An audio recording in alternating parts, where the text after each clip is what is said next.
మొత్తానికి చూశారు కదండి, పల్స్ టుడే సర్వే సంస్థకు సంబంధించి ఎన్నికల ఫలితాలు కావచ్చు ఎంత ఖచ్చితంగా వచ్చాయో. మొత్తానికి మునుగోడు పక్క, హుజూరాబాద్ పక్క, తాజాగా జూబ్లీ హిల్స్ కూడా. మొత్తానికి వీళ్ళ హ్యాట్రిక్ రిజల్ట్ సంబంధించి కారణాలు ఏంటి, ఈ హ్యాట్రిక్ సంబంధించి ముందుగా వాళ్ళకి శుభాకాంక్షలు చెప్తాం. Sir first of all congratulations. చాలా అరుదుగా ఉంటే ప్రజలకు సంబంధించి ఈ విధంగా ఓటర్ నాడి ఖచ్చితంగా తెలుసుకొని వాళ్ళ ఫలితాలని ఈ విధంగా చెప్పడం మాత్రం దాంట్లో మీ సంస్థ నిజంగా విజయం సాధించని చెప్పుకోవాలి. మరి చూసుకుంటే జూబ్లీ హిల్స్ కావచ్చు, మీ హ్యాట్రిక్ కారణాలు అంటే ఏమంటారు? వెంకట గారు, ఫస్ట్ అందరికీ తెలియాల్సిన ఒక విషయం ఏంటంటే సర్వేలో మనకు 3 టైప్ ఆఫ్ సర్వేలు ఉంటాయి. Pre poll survey, exit poll survey, post poll survey. Pre poll survey అంటే పోలింగ్ కి ఇంకా కొద్ది రోజుల సమయం ఉన్నప్పుడు ప్రీ పోల్ కి ముందు ఎట్లా ఉంది, వేవ్ ఎలా ఉంది, ఏ పార్టీ గెలవబోతుంది, మన సర్వే ఏం చెప్తుంది అనేది ప్రీ పోల్ సర్వే. అది ఒక్కొక్కసారి pre poll exit poll match అవ్వచ్చు, ఒక్కొక్కసారి డిఫరెంట్ గా రావచ్చు. ఎగ్జిట్ పోల్ అంటే ఎగ్జాక్ట్ గా పోలింగ్ డే రోజు చేసేదాన్ని ఎగ్జిట్ పోల్ అంటారు. అంటే ఒక ఓటరు పోలింగ్ బూత్ లో ఓటేసి తను వెళ్లే దారిలో మన టీమ్స్ ఏంటంటే వాళ్ళతో మాట్లాడతారు. సో అది మార్నింగ్ పోలింగ్ 7:30కి స్టార్ట్ అయ్యి ఈవినింగ్ పోలింగ్ 6కి ఎండ్ అయ్యే వరకు మనం అక్కడ గ్రౌండ్ లో పనిచేస్తాం. ఆ రోజు చేసే ఫీడ్బ్యాక్ ని ఎగ్జిట్ పోల్ అంటారు. అంతకు ముందు చేసిన ప్రీ పోల్, ఎగ్జిట్ పోల్ ఒకేలా ఉండొచ్చు. ఒకవేళ గ్రౌండ్ లో సీన్ మారినప్పుడు ఎగ్జిట్ పోల్ లో వేరే రిపోర్ట్ రావచ్చు. ఇప్పుడు ఎగ్జిట్ పోల్ లో కూడా మనకి ఇంకా క్లారిటీ రాలేదు, కౌంటింగ్ కి మనకి సమయం ఎక్కువ ఉన్నప్పుడు ఏంటంటే పోస్ట్ పోల్ సర్వే కూడా మనం చేసుకోవచ్చు. అంటే ఇంకా చాలా రోజుల సమయం ఉంది, ఆ రోజే హడావిడిగా మనం ఎగ్జిట్ పోల్ రిలీజ్ చేయకుండా నెక్స్ట్ డే నుంచి మళ్ళీ ఇంకొక రౌండ్ మనం సర్వే చేసుకుని ఏ పార్టీ గెలవబోతుంది, మన ప్రీ పోల్ రిపోర్ట్ ఎలా వచ్చింది, ఎగ్జిట్ పోల్ రిపోర్ట్ ఎలా వచ్చింది కంపేర్ చేసుకుని ఖచ్చితంగా ఫైనల్ గా గెలవబోతుంది ఎవరు చెప్పుకోవడానికి మనకు మూడో అవకాశం పోస్ట్ పోల్ సర్వే కూడా ఉంది. సో ఇక్కడ మనం కండక్ట్ చేసింది pre poll survey, exit poll survey. Pre poll సర్వేలో మన సంస్థ ఏం చెప్పింది అంటే జూబ్లీ హిల్స్ బై ఎలక్షన్స్ లో బీఆర్ఎస్ పార్టీ కొద్ది మార్జిన్ తో గెలవబోతున్నట్లుగా మనం ఫస్ట్ రిపోర్ట్ ఇవ్వడం జరిగింది. అది మనం ఎప్పటి వరకు November 5th వరకు చేసాం. తర్వాత మరలా November 7th, 8th, 9th, 10th, 11th చేసిందేమో exit poll చేసాం.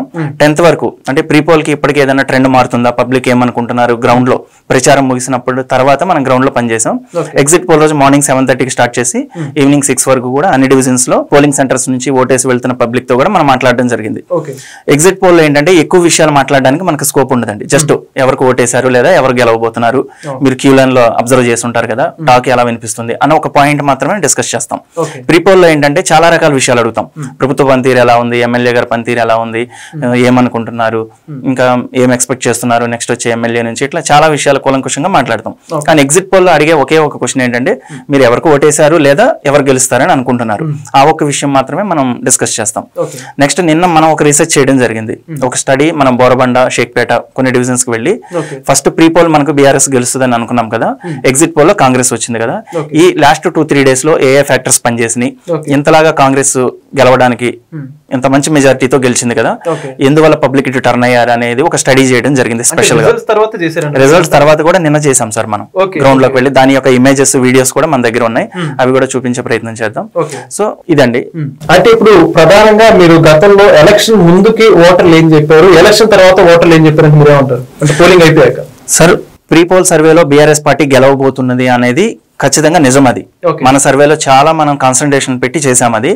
కానీ లాస్ట్ ఎలక్షన్ కి ఇంకా 2 days ఉందనంగా గ్రౌండ్ లో సీన్ మొత్తం మారింది. అసలు ఏం జరిగింది, కాంగ్రెస్ పార్టీకి ఇంత మెజారిటీ రావడానికి కారణాలు ఏంటి, బీఆర్ఎస్ ఓడిపోవడానికి కారణాలు ఏంటి అనేది మన స్టడీ ఉంది మన దగ్గర. సో ఏ ఫ్యాక్టర్స్ పనిచేసినాయి అనేది మనం ఇప్పుడు తెలియజేద్దాం. అయితే ఇప్పుడు ప్రస్తుతం ఎగ్జిట్ పోల్ రోజున ఈ పల్స్ టుడే సర్వే అసలు ఏం చెప్పిందని చెప్పేసి ప్రస్తుతం వారి మాటలో మనం ఉన్నాం. దానికి సంబంధించి పేపర్ క్లిప్ కూడా మన దగ్గర ఉంది, చెప్పండి సార్. మనం ఎగ్జిట్ పోల్ లో కాంగ్రెస్ గెలవబోతుంది జూబ్లీ హిల్స్ బై ఎలక్షన్స్ లో 47% కాంగ్రెస్ కి రాబోతుంది, 44% బీఆర్ఎస్ కి రాబోతుంది, 7% బీజేపీకి రాబోతుంది, ఇతరులు నోటా అదంతా ఒక 2% రాబోతుందని మనం ఇచ్చాం సార్.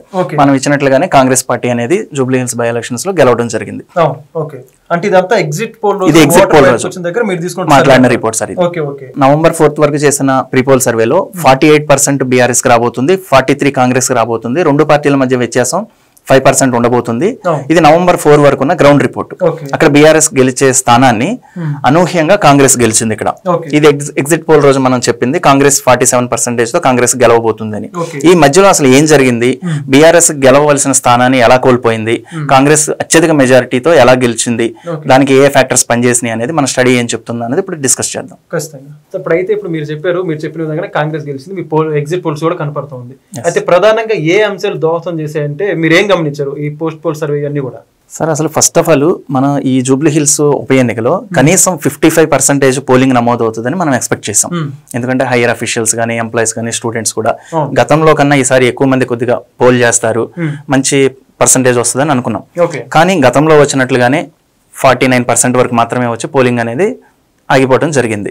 సో బీఆర్ఎస్ ఓడిపోవడానికి ఇది కూడా ఒక ప్రధాన కారణం. ఎందుకు అంటే కొన్ని పాష్ ఏరియాల్లో ఎంప్లాయీస్ కానీ స్టూడెంట్స్ వీళ్ళల్లో బీఆర్ఎస్ ఓట్ బ్యాంక్ అనేది ఉంది. మనం ప్రీపోల్ సర్వే చేస్తున్నప్పుడు సైలెంట్ ఓట్ బ్యాంక్ అంతా ఇక్కడే ఉందన్నమాట. సో వీళ్ళు ఓటు వేయడానికి రాకపోవడం కూడా ఒక కారణం. సో బీఆర్ఎస్ కి పడాల్సిన ఓట్ బ్యాంక్ అనేది ప్రాపర్ గా పడలేదు. అంటే ఇప్పుడు వాళ్ళు ప్రధానంగా ఎందుకు అసలు బీఆర్ఎస్ కి ఓటు వేయడానికి ముందుకు రాలేదంటే గతంలో కూడా పోలింగ్ తగ్గింది, ఇప్పుడు వాళ్ళ పార్టీ కష్టమయంలో ఉంది, లేదా వాళ్ళకి ఇప్పుడు నీడు బీఆర్ఎస్ పార్టీకి ఈ టైంలో అటువంటి ఓటర్లు కూడా ఎందుకు మొబిలైజ్ చేసుకోలేకపోయింది అంటారు బీఆర్ఎస్ పార్టీ? సార్ అంటే ఓటర్ ఎందుకు రాలేదు అనేది మనం చెప్పలేం. ఇప్పుడు ఓటు స్వతహాగా వేయాలి అనేది ఫస్ట్ ఆఫ్ ఆల్ వాళ్ళకు ఉండాలి. మనం సర్వే చేస్తున్నప్పుడు ఓటులో పార్టిసిపేట్ చేస్తాము, ఓటు వేస్తామనే చెప్తారు. ఏ పార్టీకి వేస్తారు, ఏది గెలిచేలా ఉంది, వాళ్ళ అభిప్రాయాలు తెలియజేస్తారు. కానీ ఎగ్జిట్ పోల్ రోజు వాళ్ళు వచ్చారా లేదా అనేది తర్వాత బూతుల వారీగా మనం చూసుకుంటే తెలుస్తుంది. తర్వాత అబ్జర్వ్ చేసింది ఏంటంటే మనం బీఆర్ఎస్ కి ఎక్కువ శాతం వస్తుంది అని ఊహించిన పోలింగ్ స్టేషన్స్ లో వాళ్ళు ఓట్ పర్సంటేజ్ ఎక్కువ పెరగలేదు. సో ఇదొక కారణం. నెక్స్ట్ మొదటి నుంచి కూడా కేటీఆర్ స్పీచ్లతో బీఆర్ఎస్ ఊపు మీద ఉన్నటువంటి సిచ్యువేషన్ కాస్త నవంబర్ 9 తర్వాత కొద్దిగా మారింది సీన్. ఏంటి అంటే బీఆర్ఎస్ పార్టీ కూడా కేటీఆర్ గారు కానీ బీఆర్ఎస్ శ్రేణులు కూడా మనం గెలుస్తున్నాం, సర్వేలన్నీ మనకు అనుకూలంగా ఉన్నాయి అనే ఒక ధీమాలోకి వచ్చేసారు ఫస్ట్ ఆఫ్ ఆల్. తర్వాత ఏంటంటే ప్రాపర్ గా సీరియస్ గా తీసుకోలేదు. నెక్స్ట్ ఇంకొకటి ఏంటంటే ప్రచారం ముగిసిన తర్వాత బీఆర్ఎస్ వాళ్ళు ఏంటంటే వెనుదిరిగి వెళ్ళిపోవటం. అంటే ఇంకా మన బాధ్యత అయిపోయింది కదా, మనం ఎలక్షన్ కోడ్ అమల్లో ఉంది కాబట్టి మనం వెనక్కి వెళ్ళిపోవాలి అని వాళ్ళు వెళ్ళిపోవడం జరిగింది. కానీ కాంగ్రెస్ వాళ్ళు ఏంటంటే ఎమ్మెల్యేలు కానీ బూత్ కన్వీనర్స్ కానీ ఇన్ఛార్జీలు కానీ పోలింగ్ డే సాయంత్రం వరకు కూడా వాళ్ళు ఇక్కడే గ్రౌండ్ లో ఉండి మొత్తం మానిటరింగ్ చేసుకోవడం జరిగింది చాలా చక్కగా. కానీ బీఆర్ఎస్ వాళ్ళు ఏంటంటే ఎటు మనం గెలుస్తున్నాం అన్న ధీమాలో వెళ్ళిపోయారో, లేదు అంటే ఎలక్షన్ కోడ్ అమల్లో ఉంది దాన్ని మనం పాటించాలని వెళ్ళిపోయారో తెలియదు. కానీ పోలింగ్ డే రోజు మనం అబ్జర్వ్ చేసింది ఏంటంటే మనకు ఇద్దరు స్టూడెంట్స్ వచ్చేసి మనకు పోలింగ్ డే రోజు సర్వే చేస్తుంటారు. ఒకళ్ళు ఏంటంటే క్యూ లైన్ లో అసలు ఏ వర్గాల వాళ్ళు వస్తున్నారు, స్టూడెంట్స్ వస్తున్నారా, యూత్ వస్తున్నారా, 40+ ఎంతమంది వస్తున్నారు, వేవ్ ఎలా ఉందనేది ఒకటి అబ్జర్వ్ చేస్తాం. ఎగ్జిట్ పోల్ ఇవ్వడానికి అది కూడా ఒక ఫ్యాక్టర్. అంటే పోలింగ్ లో ఎవరెవరు పాల్గొంటున్నారో దాన్ని బట్టి కూడా మనకు రిపోర్ట్ అనేది రెడీ అవుతుంది. సో అక్కడ అబ్జర్వ్ చేసినప్పుడు ఏంటంటే బీఆర్ఎస్ అభ్యర్థి మాగంటి సునీత గారికి పార్టీ వర్గాల నుంచి ఆవిడ ఒంటరిగా కనిపించారు ఆ రోజు మనకు. నెక్స్ట్ ఓటు వేయడానికి వస్తున్న ఓటర్ ని రిసీవ్ చేసుకునే వాళ్ళు కానీ, వాళ్ళకి స్లిప్ వచ్చిందా లేదా, ఇంకా ఏమైనా ఇన్ఫర్మేషన్ వాళ్ళకి పాస్ చేయాలన్నా కూడా పార్టీ నుంచి పట్టించుకుంటున్న వాళ్ళు ఎవరు లేరు. ఈవిడ ఎలక్షన్ రోజు సరిగ్గా మేనేజ్మెంట్ బూత్ లెవెల్లో కోఆర్డినేట్ చేయడానికి అక్కడ ఎవరో కూడా సరైన అభ్యర్థులు మనకు కనిపించలేదు. కానీ ఒక పక్క మనం అబ్జర్వ్ చేస్తున్నప్పుడు కాంగ్రెస్ పార్టీ నుంచి అందరూ కూడా అక్కడ రెడీగా ఉండి ఒక ఓటర్ వస్తున్నాడు అంటే స్లిప్ అందిందా లేదా, నెక్స్ట్ ఇంకా మిగతా విషయాలు కూడా మాట్లాడుకుని మెయిన్ గా ఏంటంటే పోల్ మేనేజ్మెంట్ లో విఫలం అవటం మనం గమనించింది. బీఆర్ఎస్ పోల్ మేనేజ్మెంట్ లో విఫలమైంది, కాంగ్రెస్ అక్కడ చాలా బాగా సక్సెస్ అయ్యింది. ఒక ఓటర్ ని రిసీవ్ చేసుకుని తనకు ఓటర్ స్లిప్ వచ్చిందా లేదా, తనకి ఏ రూమ్ లోకి వెళ్ళాలి గైడ్ చేయడంలో కాంగ్రెస్ శ్రేణులన్నీ అక్కడ ఉండి ఓటర్ ని చాలా గ్రిప్ లో పెట్టుకుని లోపలికి పంపించడం జరిగింది. కానీ బీఆర్ఎస్ నుంచి అటువంటి పరిస్థితి మనకు కనిపించలేదు. అక్కడ బీఆర్ఎస్ శ్రేణులు గానీ బూత్ కన్వీనర్స్ గానీ వీళ్ళెవరు కూడా మనకు బయట లేరు. సో ఇదొక కారణం. నెక్స్ట్ పోలింగ్ డే రోజున మాగంటి సునీత గారు మనకు ఒంటరిగా కనిపించారు మాక్సిమం. సో ఆవిడకి కొద్దిగా ఆ రోజు బలం తగ్గింది. అన్ని పోలింగ్ బూత్లను కూడా పర్యవేక్షించుకోలేకపోయారు ఆవిడ. సో బయట జిల్లాల నుంచి వచ్చిన నేతలు కానీ లోకల్ లీడర్స్ కూడా బీఆర్ఎస్ నుంచి ఎవరు సపోర్ట్ లేరు అక్కడ. సో కాంగ్రెస్ ఆ విషయంలో సక్సెస్ అయ్యింది. నెక్స్ట్ ఏంటంటే ఓటర్లకు ఇచ్చే ఈ ఎన్నికల తాయిలాలు కానీ ఈ విషయంలో ఏంటంటే కాంగ్రెస్ సక్సెస్ అవ్వడం. నెక్స్ట్ చివరి 2-3 రోజులు కూడా మనం అబ్జర్వ్ చేసింది ఓటర్ టు ఓటర్ దగ్గరికి వెళ్ళినప్పుడు ఈ బూత్ కన్వీనర్స్ కానీ ఇన్ఛార్జీలు కానీ వీళ్ళందరూ కూడా ఇది మన ప్రభుత్వం పవర్ లో ఉంది, ఒక్కసారి అవకాశం ఇవ్వండి, మీకు ఇక్కడ లోకల్ గా చేయవలసిన పనులన్నీ కూడా ఖచ్చితంగా నవీన్ యాదవ్ గారి చేత మన పనులన్నీ ప్రభుత్వం చేత ఆయన చేయిస్తారు, రేవంత్ రెడ్డి గారు మన నియోజకవర్గాన్ని డెవలప్ చేస్తారు అని చివరి 2 రోజులు ఓటర్స్ ని కన్విన్స్ చేసుకున్నారు. సో అంటే వాళ్ళకి ట్రెండ్ ఏంటంటే కొద్దిగా బీఆర్ఎస్ కి అనుకూలంగా ఎక్కడెక్కడైతే సిచ్యువేషన్స్ ఉన్నాయో వాళ్ళందరి దగ్గరికి వెళ్లి రివిజిట్ చేసుకుని లాస్ట్ 2 days లో ఈ ఒక్కసారికి ఛాన్స్ ఇవ్వండి, మన నియోజకవర్గాన్ని డెవలప్ చేసుకుందాం, ఫండ్స్ తీసుకొస్తాం, మంచిగా చేస్తామని ఓటర్కి కన్విన్స్ చేసుకుని సరే ఈసారికి నవీన్ యాదవ్కి మనం సపోర్ట్ చేద్దాము అని 2-3 days లో చాలా మంది వర్గాలు కూడా ఇటు టర్న్ అవడం జరిగింది. సార్ అయితే ఇప్పుడు ప్రధానంగా ఆల్రెడీ బీఆర్ఎస్ సిట్టింగ్ సీట్ అదంతా కూడా Yes. బీఆర్ఎస్ కంటూ కొంత ఓటింగ్ ఉంది కాబట్టి మాగంటి ఎమ్మెల్యేగా గోపీనాథ్ గారు గెలిచారు. అయితే ఇప్పుడు అటువంటి ఓటింగ్ అంతా కూడా కాంగ్రెస్ ఇప్పుడు ఇందాక మీరు చెప్పినటువంటి రీజన్స్ ద్వారా అంటే ముందు గవర్నమెంట్ లో మనం ఉన్న కాంగ్రెస్ ఉంది మీకు పనులు చేసి పెడతాం అవన్నీ చెప్పుకోవడం ద్వారా వీళ్ళ సైడ్ వాళ్ళు టర్న్ అయ్యారని చెప్పుకోవచ్చు బీఆర్ఎస్ ఓటర్స్ కూడా. అవునండి, అవును. యాక్చువల్ గా బీఆర్ఎస్ ఓటు వేయాలనుకున్న వాళ్ళను కూడా ప్రభుత్వం మనకి ఇక్కడ ఉంది గవర్నమెంట్ కాంగ్రెస్ అనే విషయాన్ని బాగా చివరిలో తీసుకెళ్లి సక్సెస్ అవ్వగలిగారు. ఫస్ట్ లో ఏంటంటే కాంగ్రెస్ పార్టీ మీద ఉన్న కొంత వ్యతిరేకత, ఇప్పుడు ప్రస్తుతానికి 2 years లో పనులేమి జరగలేదు కదా అన్న ఆలోచించిన వాళ్ళ చేత కూడా ఈ 3 years లో మేము పని చేస్తాం, ప్రూవ్ చేస్తాం, ఒక్క ఛాన్స్ ఇవ్వండి అని కన్విన్స్ చేసుకునే విషయంలో సక్సెస్ అయ్యారు. సో అందువల్ల చాలా వర్గాలని బీఆర్ఎస్ నుంచి ఇటు సైడ్ తిప్పుకోవడం జరిగింది. ఓకే, అయితే ఇప్పుడు ఎప్పుడైతే కేటీఆర్ సభలకు కావచ్చు వీటన్ని సభలకు మాత్రం వేల మంది జనాలు వచ్చారు. యాజ్ యూజువల్ ఎప్పుడు చూసుకున్నా కూడా సినిమా హీరోలు కూడా వస్తుంటారు, ఎన్నో గ్రాండ్ సక్సెస్ పెట్టామని చెప్పి చెప్పుకున్నారు. ఆ జనాల ముందర పరిస్థితి ఏంటంటారంటే వాళ్ళు ఓట్లు టర్న్ అవ్వలేదంటారు అవన్నీ కూడా. కేటీఆర్ స్పీచ్లు ఉన్నంత వరకు కూడా బీఆర్ఎస్ కి వేయాలనుకున్న వాళ్ళు బీఆర్ఎస్ కి, కాంగ్రెస్ కు వేయాలనుకున్న వాళ్ళు కాంగ్రెస్ సైడే ఉన్నారు సార్. ఎప్పుడైతే మనకు ప్రచారం ముగిసిన తర్వాత ఓటర్స్ యొక్క ఆలోచనలో మార్పులు వచ్చినాయి. సో ఆ విషయంలో కాంగ్రెస్ సక్సెస్ అవ్వగలిగింది. ఓకే, అంటే ఒక రోజు వ్యవధిలో కూడా ఓటర్ల ఆలోచనలు మారుతూ ఉంటాయి అంటారు. మారుతూ ఉంటాయి సార్. ఓకే, మరి మొత్తానికి అసలు ఇంత మార్జిన్ అనేది ఎవరు ఎక్స్పెక్ట్ చేయలేదు. నవీన్ యాదవ్ కి దాదాపుగా 25,000 దగ్గర ఓట్లు అయితే రావడం జరిగింది. అసలు ఇంత మార్జిన్ లో వస్తుందని మీరు ఊహించారా మీ సర్వేలో కానీ వీటన్నిటికి సంబంధించి? సార్ మనం ఫస్ట్ కాంగ్రెస్ అయితే ఈ బై ఎలక్షన్ లో గెలవబోతుందని ఊహించాం కానీ 25,000 మెజారిటీ అనేది ఊహించలేదు. It's fact. మనం దాదాపుగా ఒక 10,000 వరకు మెజారిటీ వస్తుంది అనుకున్నాం. సో బీఆర్ఎస్ ఇక్కడ ఏంటంటే తెచ్చుకోగలిగిన ఓట్ బ్యాంక్ ని కూడా తెచ్చుకోలేకపోయింది. మనం దాదాపు ఒక మంచి పర్సంటేజ్ 43 వరకు 44 వరకు వస్తుందని ఎక్స్పెక్ట్ చేసాం, కానీ 40% వరకే ఆగిపోవడం జరిగింది. ఓకే, అయితే ఇప్పుడు మీరు గతంలో మొదటగా సర్వే చేసినప్పుడు అంటే ఎలక్షన్ ముందు సర్వే చేసినప్పుడు కొన్ని డివిజన్లు ఏవైతే ఉన్నాయో బీఆర్ఎస్ కొన్ని బలంగా ఉన్నాయని చెప్పి చెప్పుకోవడం జరిగింది. ఏ డివిజన్లు బీఆర్ఎస్ నుంచి కాంగ్రెస్ వైపు మొప్పు చూపి అంటారంటే ఆఫ్టర్ ఎగ్జిట్ పోల్స్ తర్వాత? మన ప్రీపోల్ సర్వేలో బీఆర్ఎస్ కి అనుకూలంగా 4 డివిజన్లు రావడం జరిగింది, కాంగ్రెస్ కి అనుకూలంగా 3 డివిజన్స్ రావడం జరిగింది సార్. కాంగ్రెస్ కి ఏదైతే 3 డివిజన్ లో మనం మంచి మెజారిటీ వస్తుంది అనుకున్నామో ఆ 3 డివిజన్స్ కూడా ఎగ్జాక్ట్ గా రావడం జరిగింది. కానీ బోరబండ గానీ షేక్పేట గానీ ఎక్కడైతే బీఆర్ఎస్ కి మంచి మెజారిటీ వస్తుంది అనుకున్నామో కాంగ్రెస్ కి బీఆర్ఎస్ కి వ్యత్యాసం ఎక్కువ మనకు ప్రీపోల్ లో కనిపించిందో ఆ 4 డివిజన్స్ కూడా రివర్స్ అవ్వడం జరిగింది. ఆ 4 డివిజన్స్ లో కూడా ప్రతి రౌండ్ కాంగ్రెస్ లీడ్ లోకి రావడం జరిగింది. అక్కడ ఇప్పుడు ఏం లేదు సార్, సింపుల్ మనకు 407 పోలింగ్ స్టేషన్స్ ఉన్నాయి. నెక్ టు నెక్ ఫైట్ ఉన్న సమయంలో ప్రతి పోలింగ్ బూత్ నుంచి కూడా ఒక 40 నుంచి 50 మంది ఓటర్స్ ని ఒక సైడ్ నుంచి ఒక సైడ్ తిప్పుకోగలిగితే ఆ 25,000 మెజారిటీ అనేది పాసిబుల్ అవుతుంది. ఇక్కడ నెక్ టు నెక్ ఉంది. మనం సర్వే జరుగుతున్న టైంలో బీఆర్ఎస్ కి కాంగ్రెస్ కి మధ్య నెక్ టు నెక్ 50-50 ఉన్న పరిస్థితి వాస్తవం. ఇక్కడ కాంగ్రెస్ ఏంటంటే మంచి పోల్ మేనేజ్మెంట్ చేయగలిగింది అండ్ మనీ మేనేజ్మెంట్ కూడా బీఆర్ఎస్ కన్నా బాగా చేయగలిగింది.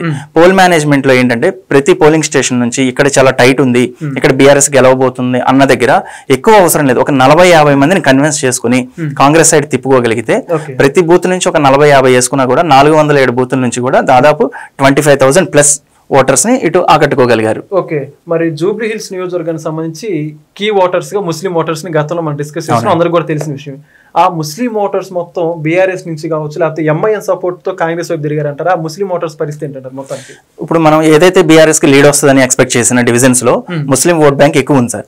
మనకి ప్రీపోల్ సర్వే చేస్తున్నప్పుడు ముస్లింస్ సపోర్ట్ ఎంఐఎం చెప్పిన, అజారుద్దీన్ గారికి మంత్రి పదవి ఇచ్చిన, లేదు ముస్లింస్ కి కాంగ్రెస్ అండగా ఉంటుందని చెప్పినా కూడా ఫస్ట్ చాలా మంది కన్విన్స్ అవ్వలేదు. బీఆర్ఎస్ కి ఓటు వేయాలనుకున్న ముస్లింస్ చాలా స్ట్రాంగ్ గా మేము బీఆర్ఎస్ కి ఓటు వేస్తామని మనకు చెప్పడం జరిగింది. కానీ లాస్ట్ 2-3 డేస్ లో ఏంటంటే ఎంఐఎం వాళ్ళు ఇంకా ఎక్కువ ఫోకస్ పెట్టి మనకు ముస్లిం సపోర్ట్ మనం ఆశించినంత కాంగ్రెస్ లోకి రావడం లేదు, సో లేదు మీరు ఖచ్చితంగా మనం కాంగ్రెస్ కి సపోర్ట్ చేయాలి, కాంగ్రెస్ పార్టీ మన ముస్లింస్ కి అండగా ఉంటుంది, మనకు కావాల్సిన పనులన్నీ ఇక్కడ చేస్తుంది అనే ఒక 2-3 రోజుల్లో ఏ ఓట్ పర్సంటేజ్ అయితే బీఆర్ఎస్ కి ముస్లింస్ నుంచి అనుకూలంగా ఉందో వాళ్ళందరినీ కూడా ఎంఐఎం పార్టీ చాలా కన్విన్స్ చేయగలిగింది. కన్విన్స్ చేసి కాంగ్రెస్ కి వాళ్ళు ఓటు వేయించగలిగారు. మొత్తానికి అయితే చివరిగా బీజేపీ పరిస్థితి, బీజేపీ ఏంటంటే అక్కడ ఎంతో మంది స్టార్ క్యాంపెయిన్స్ తెచ్చుకుని చెప్పారు. బండి సంజయ్, సెంట్రల్ మినిస్టర్స్ వీళ్ళందరూ కూడా దిగి ప్రచారం చేసుకున్నారు. కానీ ఇక్కడ ముస్లిం ఓటర్స్ కావచ్చు, క్రిస్టియన్ ఓటర్స్ ఉన్నారు కావచ్చు, వాళ్ళు ఏదైతే మతతత్వ ప్రచారాన్ని తీసుకెళ్లే భాగంగా వీటిని వాళ్ళే వదిలేశారని చెప్పేసి వార్తలు పడుతున్నాయి. బీజేపీ పరిస్థితి ఏంటంటారు? సార్ వాస్తవంగా మనం ఊహించినట్లే ప్రీపోల్ కాడ నుంచి అభ్యర్థిని ప్రకటించిన దగ్గర నుంచి కూడా బీజేపీ ఇది ఈ ఎలక్షన్ సీరియస్ గా తీసుకోలేదని మనం చెప్తూ వచ్చాం. మనం ప్రీపోల్ లో ఏదైతే 7-8% ఇచ్చామో ఎగ్జిట్ పోల్ లో కూడా సేమ్ మనకి ఏం మార్పు కనిపించలేదు. ఓటు వేసి వెళ్తున్న ఓటర్స్ లో కూడా బీజేపీకి ఓటు వేసే వాళ్ళ శాతం పెరిగిందని మనకి ఎక్కడ నోటీస్ చేయలేదు. సో ఎగ్జిట్ పోల్ లో కూడా మనం బీజేపీకి 7-8% ఇచ్చాం. సో 8.25% వచ్చింది వాస్తవ ఫలితం. ఇక్కడ ఏంటంటే బీజేపీకి యాక్చువల్ గా దాదాపుగా వాళ్ళకున్న గ్రౌండ్ సపోర్ట్ గానీ కార్యకర్తలు గానీ గత ఎలక్షన్స్ లో కంపేర్ చేసినా కూడా దాదాపు 25,000 ఓట్ బ్యాంక్ అనేది బీజేపీకి సంస్థాగతంగా ఇక్కడ ఉంది. కానీ ఆ ఓట్ బ్యాంక్ ను కూడా ఈసారి రాబట్టుకోలేకపోయారు. ఇది మనం ప్రీపోల్ ఎగ్జిట్ పోల్ లో గమనించాము. అంటే ఈ బీజేపీ నుంచి వెళ్ళిన ఈ 7% అనేది మనం బీఆర్ఎస్ కి అడ్వాంటేజ్ అవుతుంది. అంటే ఇష్టం లేకపోయినా కూడా కొంతమంది మనకు తెలియజేసిన విషయం ఏంటంటే ఇక్కడ కాంగ్రెస్ రావటం మాకు ఇష్టం లేదు అంటే బీజేపీ శ్రేణులక ఇన్నర్ ఫీలింగ్. ఇక్కడ బీఆర్ఎస్ నైనా గెలిపించుకోవడానికి మేము ట్రై చేస్తాం అన్నది నిజమైంది. కానీ ఇక్కడ బీజేపీకి 15% ఓట్ బ్యాంక్ ఉంది. కానీ ఇక్కడ పోల్ అయింది 8%. అంటే మిగతా 7% ఎటు వెళ్ళింది.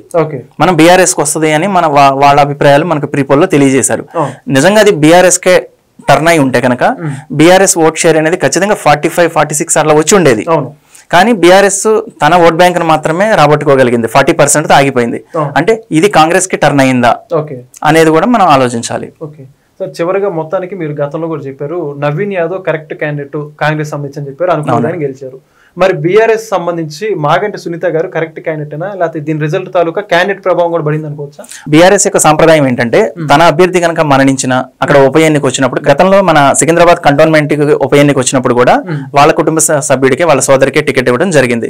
సో తన సాంప్రదాయాన్ని కొనసాగిస్తూ బీఆర్ఎస్ జూబ్లీ హిల్స్ లో కూడా మాగంటి గోపీనాథ్ గారి వైఫ్ కి టికెట్ ఇవ్వడం జరిగింది. సో క్యాండిడేట్ విషయంలో బీఆర్ఎస్ చేసింది కరెక్టే, ఎందుకంటే వాళ్ళ సాంప్రదాయాన్ని వాళ్ళు కొనసాగించారు. ఇక అభ్యర్థి పరంగా ఉన్నటువంటి మైనస్ ఏంటంటే వాయిస్ లేకపోవడం. నేను గెలిస్తే ఇది చేస్తాను, కార్యకర్తలకు అందుబాటులో ఉంటాను, గతంలో నా భర్త ఏదైతే చేశారో దాన్ని నేను కంటిన్యూ చేస్తాను అనేది చెప్పే విషయంలో ఆవిడ వాయిస్ ఎక్కడ వినిపించలేదు. సో ప్రజలు కూడా అది గమనించారు. ఇప్పుడు ఈవిడికి అవకాశం ఇచ్చిన ప్రతిపక్షంలో ఉండి పోరాడుతుంది అనే ఒక నమ్మకాన్ని ఆవిడ ప్రజలకు అంతగా ఇవ్వలేకపోయారు. సో అదొకటి క్యాండిడేట్ లో మైనస్. సింపతి అనేది ఫస్ట్ నుంచి కూడా మనం అబ్జర్వ్ చేసామండి. ప్రీపోల్ లో కూడా సింపతి అయితే ఎక్కడ కనిపించలేదు. సింపతి కోణంలో బీఆర్ఎస్ క్యాండిడేట్ ని చూడలేదు. బీఆర్ఎస్ పార్టీకి ఉన్న బలం, కేసీఆర్ గతంలో చేసిన డెవలప్మెంట్ పనులు వీటినే చూసి ఆ బీఆర్ఎస్ కు వచ్చిన ఓట్ బ్యాంక్ రావడానికి కారణం. సింపతి ఫ్యాక్టర్ చాలా తక్కువ అండి. అయితే మరి మొత్తానికి బీఆర్ఎస్ పార్టీ వాళ్ళు చెప్పుకున్నది ఏంటంటే 2వ ప్లేస్కి వచ్చాం, మేము చాలా గర్వంగా చెప్పుకుంటున్నారు. రానున్న రోజులు అది కంటిన్యూ అవకాశం ఉందంటారా? యాక్చువల్ గా సార్ బీఆర్ఎస్ తన స్థానాన్ని తనకు గెలుచుకున్నట్లయితే అది బీఆర్ఎస్ తన సీట్ నిలబెట్టుకున్నట్లు ఉండేది. అంటే ఇక్కడ కాంగ్రెస్ కి ఏంటంటే ఒకవేళ బీఆర్ఎస్ గెలుచున్నా కాంగ్రెస్ కి వచ్చిన నష్టం లేదు. బీఆర్ఎస్ తన స్థానాన్ని తను నిలబెట్టుకుంది. కానీ ఇక్కడ ఏంటంటే బీఆర్ఎస్ సీట్ ని కాంగ్రెస్ గెలుచుకోవడం వల్ల రేవంత్ రెడ్డి గారి పరిపాలన బాగుంది, కాంగ్రెస్ ని ప్రజలు ఆదరిస్తున్నారు అనే ఒక పాజిటివ్ వాళ్ళకి తోడైంది. కానీ బీఆర్ఎస్ తన సీటు తను కోల్పోవడం వల్ల ముందు రాబోయే జిహెచ్ఎంసీ ఎలక్షన్స్ కానీ జనరల్ ఎలక్షన్స్ కి ఏంటంటే కొద్దిగా ప్రజల్లో ఒక నెగిటివ్ అనేది ఇంపాక్ట్ వెళ్ళింది. సో అది బీఆర్ఎస్ ఇంకా తను మంచిగా ఇంప్రూవ్ అవ్వాల్సిన ఛాన్స్ ఉంది. మొత్తానికి చాలా చక్కగా చెప్పారు సార్. మొత్తం మీ పల్స్ స్టూడియో నుంచి కూడా ఏదైతే రిజల్ట్స్ చెప్పారో వాటిని ఇప్పుడు మేము కళ్ళ ముందు చూస్తున్నాం.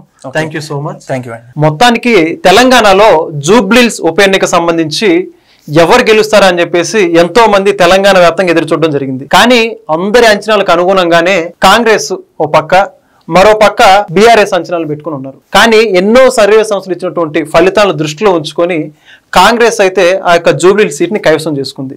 మరి అందులో భాగంగానే ప్రముఖ సర్వే సంస్థ అయినటువంటి పల్స్ టుడే ఏ రిజల్ట్ ఇచ్చిందో మనందరం కూడా గతంలో డిస్కస్ చేసుకున్నాం.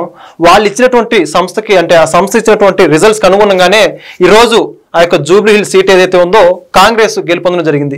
దానికి సంబంధించినటువంటి ఉదాహరణగా మనం చూసుకుంటే ఇక్కడ మొదట్లోనే ఈ యొక్క పల్స్ టుడే కాంగ్రెస్ 47%, అదేవిధంగా బీఆర్ఎస్ 44%, బీజేపీ 7%.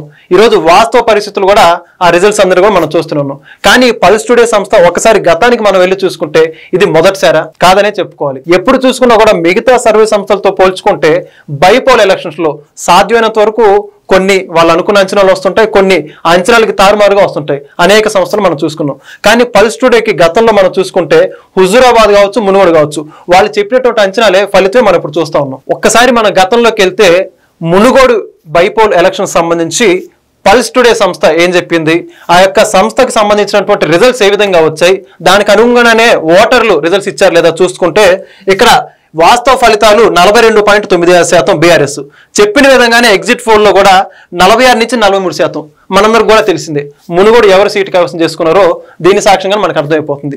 ఒక్కసారి మరింత వెనక్కి వెళ్తే హుజూరాబాద్ ఎలక్షన్స్ బైపోల్ కావచ్చు. ఇక్కడ హుజూరాబాద్ ఎన్నికల సంబంధించి కూడా పల్స్ టుడే సంస్థ ఏదైతే ఎన్నికలకు ముందు చెప్పినటువంటి ఆ యొక్క అంచనాలు కావచ్చు, ఎన్నికల తర్వాత వాళ్ళ అంచనాలు ఏ విధంగా సక్సెస్ అయ్యో దానికి సంబంధించిన ఉదాహరణ. ఈ ఎన్నికలకు ముందు ఎగ్జిట్ పోల్ లో 43.82%. ఆ సీటు హుజూరాబాద్ కూడా ఎవరు కైవసం చేసుకుని మనందరూ కూడా తెలిసిందే. మొత్తానికి పల్స్ టుడే వాళ్ళ విజయ పరంపర కొనసాగుతుందని చెప్పడానికి జూబ్లీ హిల్స్ ఎన్నికలు మరొకసారి నిరూపితం అని చెప్పుకోవచ్చు. Thank you so much. Please subscribe to Leo news for more videos.